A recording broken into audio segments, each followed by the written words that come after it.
pada peringkat penghabisan ke-6, penghayatan ibadat puasa, ya. Penghayatan ibadat puasa. Puasa ini mengumpul keihsanan. Ibadat puasa ialah ibadat yang tak dapat nak ditunjuk-tunjukkan kepada insan lain. Memupuk keikhlasan, ya. Puasa satu ibadat yang riak free, tak boleh riak. Macam mana kau nak tunjuk kau puasa? Kecuali kau bilang orang, saya puasa. Itu pun kalau kau tak puasa pun orang tak tahu. Betul tak? Puasa satu ibadat yang tak boleh diriakkan. Nak nunjuk, apa yang kau nak tunjukkan? Tunjukkan bibir kering, itu namanya dehydration, kurang air. Tunjukkan gini, itu namanya ngantuk, letih. Jadi puasa tak boleh tunjukkan. Puasa tak tunjukkan. Ikhlas semata-mata kerana Allah Ta'ala. Dan puasa melatih kejujuran. Kau minumlah air. Masuk bilik air, budak minum. Syukur ya, alhamdulillah ya, kita masih budak-budak ya. Kan budak kan nakal ya. Haus kayak apa, panas balik sekolah, kita mak suruh buat kerja tu, buat kerja ni. Bulan Ramadan tak ada rehat juga tau. Kena kerja juga, bikin apa lagi patutnya ya. Lagi mak jualan dulu kalau bulan puasa, bantu apa yang patut ya. Itu zaman kita, zaman kakak-kakak kita lagi teruk lagi ya. Bulan puasa semua kan susah. Letih gitu, masuk toilet, nak teguk air, nama nak teguk air tak nak. Padahal budak kecil kan, dalam toilet ada siapa nampak? Tak berani. Terlintas nak teguk pun tidak. Paling-paling banyak ambil air tokok, taruh kat tekak aja gini. Taruh, basahkan tekak dari luar saja. Basahkan tekak dengan harapan basahnya tu sejuknya sampai ke dalam lah. Paling-paling banyak begitu. Taruh air kat tekak begini saja. Kalau itu subhanallah ya.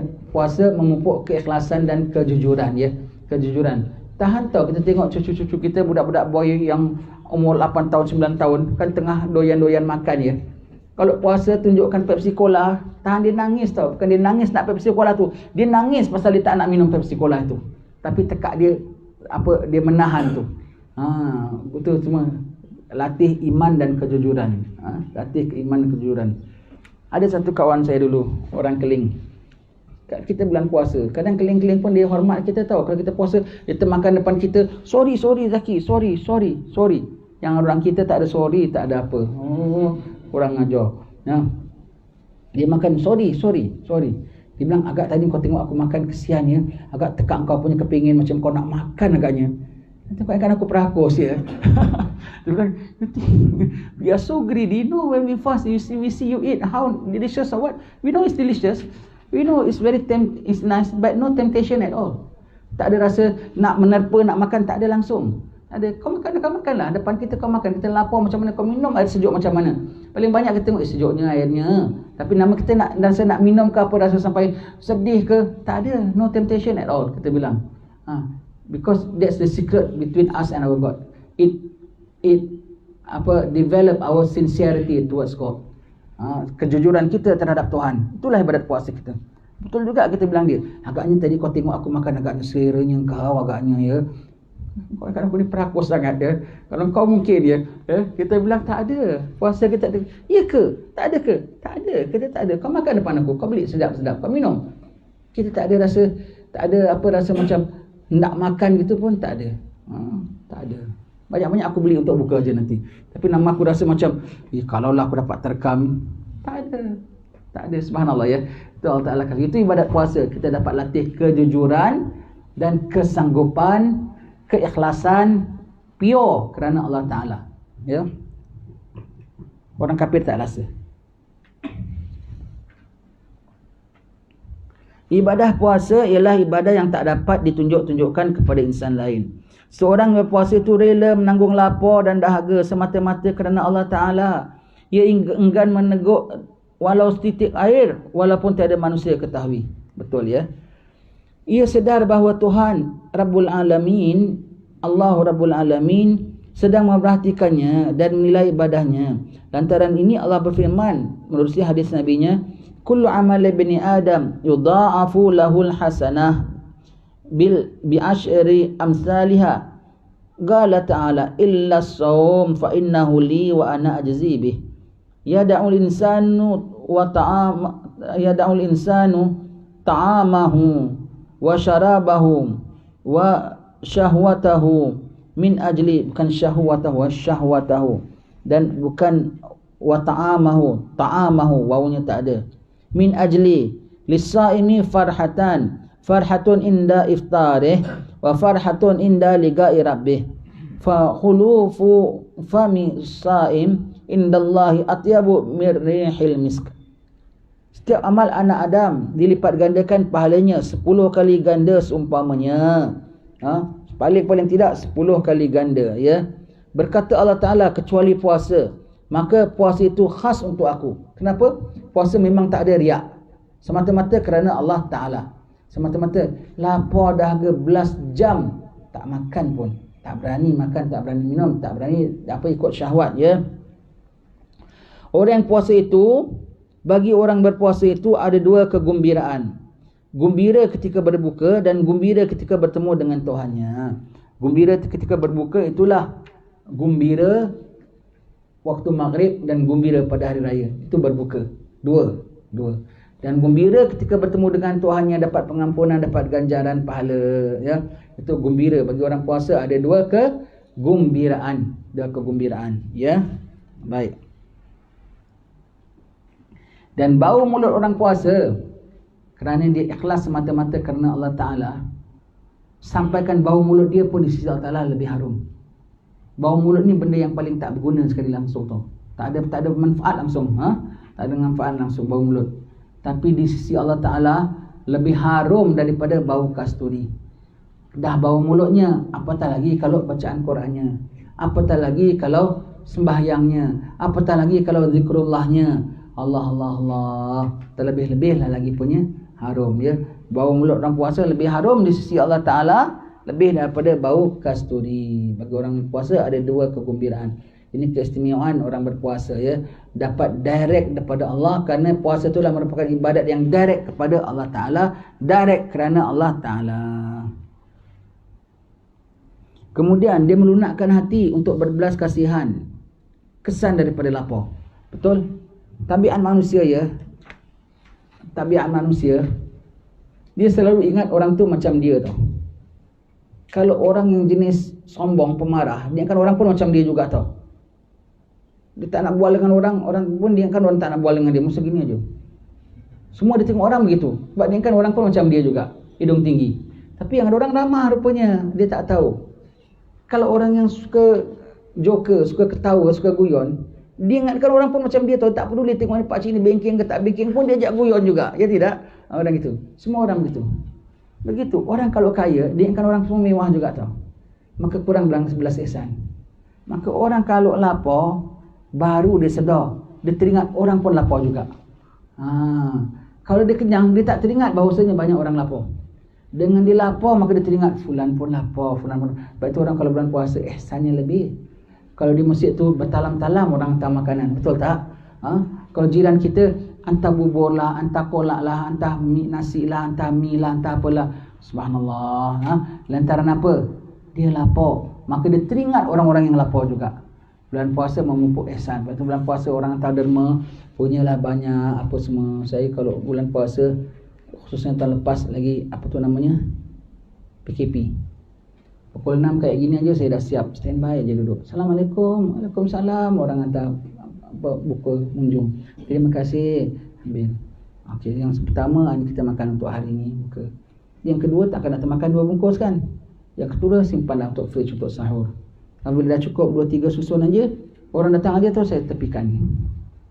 Terima kasih banyak-banyak. Terima kasih. Orang lagi satu datang, start buka. Terima kasih, yang dia punya kita ambil, ni kita kasih apa orang punya. Jadi panjangkan amalannya, begitulah. Dan kok bulan-bulan lain kok tak sebanyak bulan puasa. Pasal orang bulan puasa nak pahala, bulan puasa orang lapar teringat, ustaz pun doyan agaknya, ada pun hantarkan juga. Orang jadi timbul prihatin terhadap orang lain dalam bulan puasa, ya. Baik.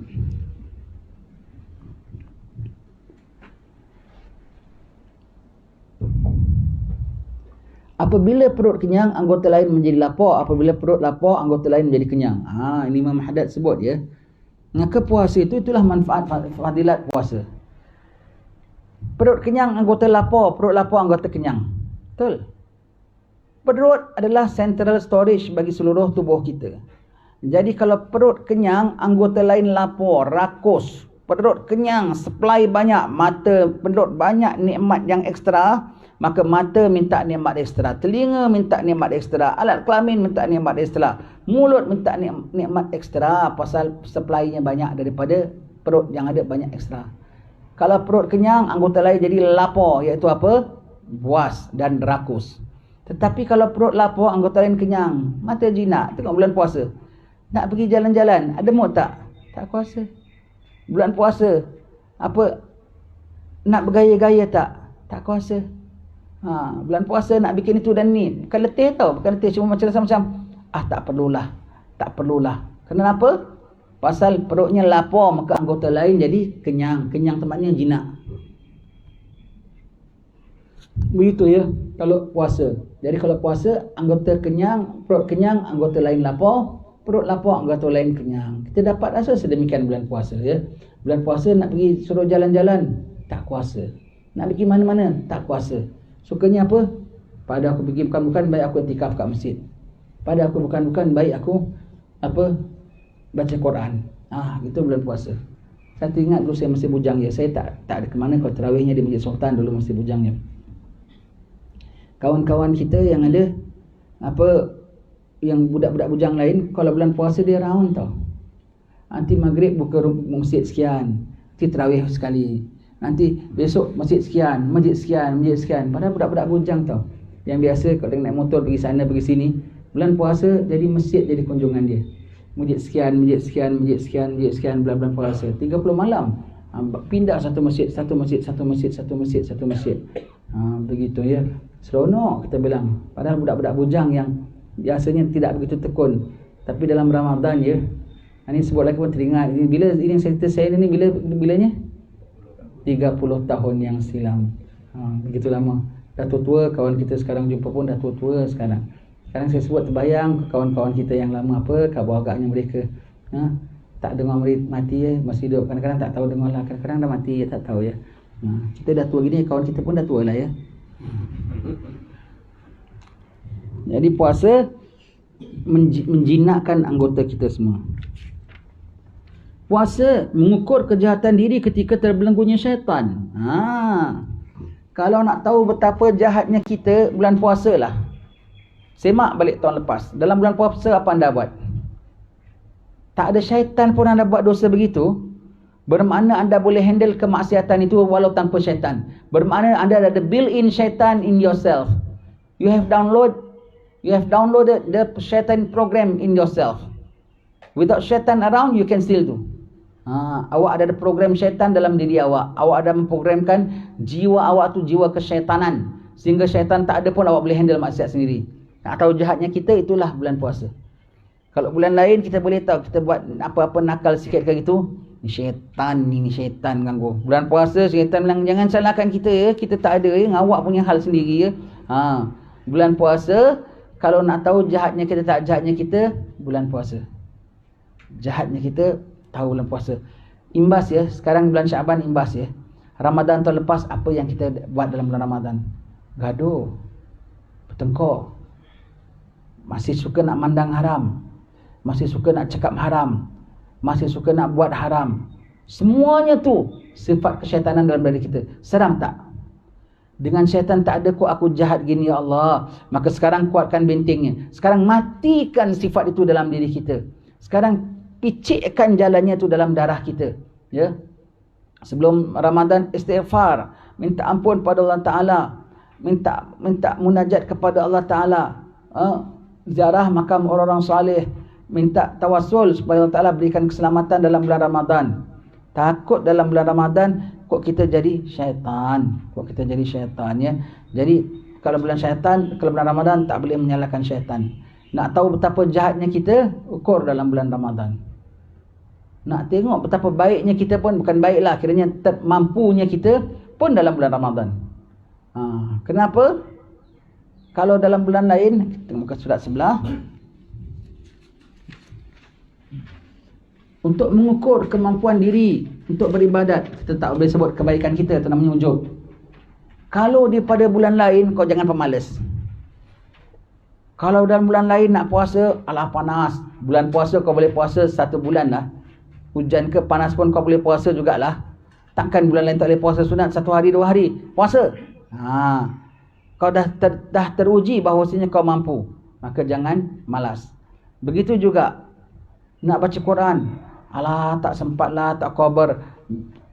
Bulan puasa kau boleh baca 1 hari 1 juz, 1 juz setengah, kadang 2 juz. Bulan lain takkan tak boleh. Bulan lain baca. Kalau dalam Ramadan kau boleh 1 hari 1 juz. Bulan lain 1 minggu 1 juz jadilah. 1 minggu 1 juz jadilah. 30 minggu sekali khatam. Kalau untuk label kita lah, punya label kita dengan kesibukan, paling tidak setahun dapat 2 kali khatam jadilah. Setahun sekali dalam Ramadan, sekali dari luar Ramadan. Jadi kalau kita bilang dalam Ramadan aku boleh sekali khatam, takkan dalam setahun aku tak boleh sekali khatam. Ya. Jadi kita tengok. Kalau kita malas nak sembahyang witir, malas nak sembahyang ba'diyah, astagfirullahaladzim, bulan puasa tiap-tiap malam aku sanggup sembahyang 23 rakaat. Maka takkan luar Ramadan aku tak boleh sembahyang 2 dan 3 rakaat. 2 ba'diyah dan 3 witir tiap-tiap malam, ya. Jadi kalau bulan puasa tu rujuk. Kalau bulan puasa aku rajin pergi masjid, kenapa bulan lain kok aku malas? Tak boleh. Jadi bulan puasa. Kalau bulan puasa aku boleh sederhana pakaian dan makanan, kok bulan lain tak boleh? Bulan lain pun kita jadikan kesederhanaan. Semua dalam bulan puasa dah teruji bahawasanya kita mampu menahan diri, mampu menggesa diri, mampu menggerakkan diri. Maka dalam bulan lain pun jangan kita rasa tak mampu, ya. Baik. Kemudian mencongak kehebatan akhirat. Allah. Mencongak kehebatan akhirat, ya. Mencongak kehebatan akhirat pada bulan Ramadan. Apa kehebatan akhiratnya itu? Kehebatan akhiratnya, Masya Allah, sekali-sekali bulan puasa, tuan-tuan, ya. Bulan puasa pukul 1 tengah hari, tengah panas-panas, cuba diri di tengah padang, di tengah jalan panas. Kalau boleh jalan sikit 1 kilometer. Kalau boleh bawa beg yang pikul punya tu, apa tu namanya? Haversack. Kalau boleh bawa besi buruk, batu bata, pikul, jalan. Cuma bawa. Kalau boleh jalan menuju ke checkpoint Singapura nak masuk. Bawa ayam seketul, bawa Pepsi Cola 1. Agak-agak rasa macam mana agaknya? Telarat tak? Kalau tak sampai jalan pun diri, telarat tak? Punya panas. Panasnya ala puasa retinya macam nak pitam. Sedangkan kau makan bila? Sahur tadi baru makan. Nanti makan bila? Buka, dah makan. Matahari di mana? Beribu batu atas kepala kita. Dah tak tahan. Betapa nian. Akan tiba satu hari nanti. Penghabisan kau makan itulah hari penghabisan sebelum kau mati. Kau makan nanti bila? Masuk syurga selepas 50,000 tahun di mahsyar. Dan matahari di mana? Sejengkal atas kepala. Agak-agak kau boleh tahan tak pada hari itu? Kalau hari bulan puasa kau gitu, kau tengok, kau nangis, ya Allah. Matahari dunia saja, lapar dunia aku tak tertanggung. Betapa akhirat nanti, ya Allah. Betapa akhirat, nangis. Bulan puasa, eksperimen akhirat. Orang yang tak tahu satu kaki berapa panjang, dia tak tahu 12 kaki itu berapa panjang. Betul tak? Orang kalau tak tahu satu sentimeter tu berapa panjang, dia tak tahu 20 sentimeter tu berapa panjang. Kalau kita bilang, wah, kapet rumah saya tu besarnya sampai 15 kaki. Besar tak? Ya, besar. Maknanya kalau hal kita biasa-biasa tak boleh masuk, ya. Oh, besar. Mana awak tahu tak pernah nampak? Sebab aku tahu ukuran. Jadi kalau tahu ukuran haus tu macam mana, tahu ukuran dahaga tu macam mana, tahu ukuran terik tu macam mana, kau kali 1,000, kau kali 2,000, kau kali berapa puluh ribu, itulah mahsyar nanti. Kalau boleh bawa benda bukan-bukan masuk checkpoint. Agak-agak menyesal tak kau bawa? Yang kau perlu bawa apa? Ayam dengan burger dengan air saja. Itulah bekalan yang kau perlukan. Cuba kalau kau bawa duit aja, kan bagus. Kau bawa gitu, kena cek tak? Kena cek. Ada manfaat? Tak ada manfaat. Boleh datang dapat hadiah, tak boleh dapat hadiah. Banyak-banyak disuruh buang. Yang kau boleh bawa cuma kau punya ayam seketul dengan burger dengan tu untuk makan saja. Alangkah baiknya kalau beg kau tu kau penuhkan duit. Begitu. Itu kalau tak ada dada. Kalau ada dada, dalam catatan hisabmu. Alangkah baik kalau kau isi dengan amal. Pada kosong pun baik. Pada dosa, jadi bulan puasa tu congak akhirat ya. Congak akhirat, cuba bayangkan akhirat, cuba bayangkan. Jadi pukul 1 tengah hari sekali-sekali bulan puasa, test ya, test. Dulu saya muda selalu test tau. Kadang Datuk tak sempat nak test ya. Dulu masih muda, masih bujang, selalu test. Pukul 1 tengah hari nanti saya diri kat tengah panas. Sengaja pergi call back yang berat diri, sengaja diri 15-20 minit sampai dah rasa panas. Nangis sendiri tau. Ya Allah, tengok matahari atas gitu. Ya Allah, aku baru berapa jam tak makan. Nanti berapa jam lagi je dah nak makan. Kok aku dah tak tahan gini. Ya Allah, mahsyar macam mana ya Allah. Mahsyar macam mana ya Allah. Ya, kita test ya, test bulan Ramadan ni subhanallah banyak rahsia-rahsianya. Banyak rahsia-rahsianya, hanya kita dapat ataupun tidak sahaja. Ya. Cukup sampai di sini insya-Allah. Yang malam ini kita jadi sesi yang ke-10 malam ini kita syarah Maulid tutupkan tentang bab takwa. Itu kemuncak puasa. La'allakum tattaqun, supaya kamu beroleh takwa. Imam Ghazali senaraikan dalam Minhajul Abidin 12. Takwa ini satu kedudukan yang tinggi. Datang bersama dengannya ada berapa banyak privilege, keistimewaan. Yang kalau kau takwa, kau dapat itu keistimewaan. Di antaranya dapat ilmu, di antaranya dapat beserta Allah, di antaranya dibukakan jalan, di antaranya dapat kedudukan di sisi Allah Ta'ala. Banyak. Semua kau boleh capai itu kalau kau bertakwa. Dan kau boleh capai takwa kalau kau berpuasa. Kalau kau berpuasa, kau dapat capai takwa. Ya. Baik. Begitulah. InsyaAllah akan kita habiskan sedikit pada malam ini di rumah Sayyid Hud Al-Andrus. Kita buka kuliah ini di rumah dia, pun nanti kita khatamnya pun di rumah dia takdirnya. Di sisi Ahlul Bait Nabi SAW. Ya. Kita boleh khatam petang ini, tapi kita nak khatam malam Jumaat. Mulanya malam Selasa kemarin, selamat Rabu. Nak khatamnya malam Jumaat ya, malam Jumaat. Mudah-mudahan berkat malam ini sambil Maulid sekali. Wallahu alam bissawab. Bismillah.